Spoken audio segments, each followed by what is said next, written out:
ಶಂಕರರಿಗೆ ಅನ್ನಿಸುತ್ತೆ. ಎಂಥವರು ಮನೆ ಬಿಟ್ಟು ಹೊರಟ ಶಂಕರರು. ತಾಯಿ ಬಿಡುತ್ತಿದ್ದಿಲ್ಲ, ಇರುವಂತ ಇಟ್ಕೊಂಡಿದ್ಲು. ಆದರೆ ನಾನು ಸನ್ಯಾಸಿ ಆಗಲೇಬೇಕು ಅಂತ ಹಠ ಹಿಡಿದು ಹೊರಟವರು ಶಂಕರರು. ಒಬ್ಬರೇ ಮಗರು, ತಾಯಿಗೆ ಒಬ್ಬರೇ ಮಗ. ಆವಾಗ ಶಂಕರರಿಗೆ ಅನ್ನಿಸುತ್ತೆ, ನನ್ನ ತಾಯಿ ಹಾಸಿಗೆ ಹಿಡಿದಿದ್ದಾಳೆ, ಈಗ ನನ್ನ ಅಗತ್ಯತೆ ಬಿದ್ದಿದೆ ಅಂತ. ಆ ಕ್ಷಣಕ್ಕೆ ಪಾಠವನ್ನು ಅರ್ಧದಲ್ಲೇ ನಿಲ್ಲಿಸಿ ಶಂಕರರು ಹೊರಟು ಬರ್ತಾರೆ ತಾಯಿಯ ಸೇವೆಗಂತ.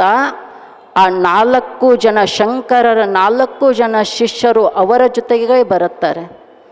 ಬಂದು ಅನೇಕ ದಿನಗಳ ಕಾಲ ತಾಯಿಯ ಸೇವೆಯನ್ನು ಮಾಡ್ತಾರೆ. ಹಾಸಿಗೆ ಹಿಡಿದಿರ್ತಾಳೆ ತಾಯಿ, ಎಲ್ಲಿಯೂ ಎದ್ದು ಓಡಾಡೋಕ್ಕಾಗ್ತಾ ಇರಲಿಲ್ಲ.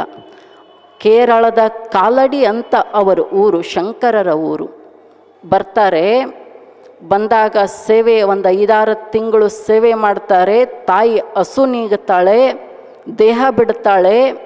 ಆವಾಗ ಮುಂದೆ ನಿಂತು ಸ್ವತಃ ಶಂಕರರೇ ಮುಂದೆ ನಿಂತು ಸನ್ಯಾಸ ಕುಲದ ಅಗ್ರಗಣ್ಯ ಸನ್ಯಾಸಿ ಎನ್ನಿಸಿಕೊಂಡ, ಮಹಾವಿರಾಗಿ ಎನ್ನಿಸಿಕೊಂಡ ಶಂಕರರೇ ತಮ್ಮ ತಾಯಿಯ ಚಿತೆಗೆ ಕೊಳ್ಳಿ ಇಡುತ್ತಾರೆ ಶಂಕರರೇ. ಆವಾಗ ಸುತ್ತಲಿದ್ದ ಶಿಷ್ಯರಿಗೆ ಅನ್ನಿಸುತ್ತೆ, ಅಲ್ರಿ ಗುರುಗಳ, ಒಮ್ಮೆ ಮನೆಯನ್ನು ತ್ಯಾಗ ಮಾಡಿ ಸನ್ಯಾಸಿ ಹೊರಟ ಮೇಲೆ ಮನೆಯತ್ತ ನೋಡಬಾರದು, ರಕ್ತ ಸಂಬಂಧಿಗಳನ್ನು ಹಚ್ಚಿಕೊಳ್ಳಬಾರದು. ನೀವೇನು ನಮಗೆ ಸನ್ಯಾಸತ್ವ ಬೋಧನೆ ಮಾಡುವ ನೀವೇ ನಿಮ್ಮ ತಾಯಿಯ ಸೇವೆ ಮಾಡಿದಿರಿಯಲ್ಲ, ಮತ್ತು ಮುಂದೆ ನಿಂತು ಅವಳ ಅಂತಿಮ ಕಾರ್ಯವನ್ನು ನೆರವೇರಿಸಿಕೊಟ್ಟಿರಿಯಲ್ಲ, ಹೇಗಿದು, ಏನಿದು?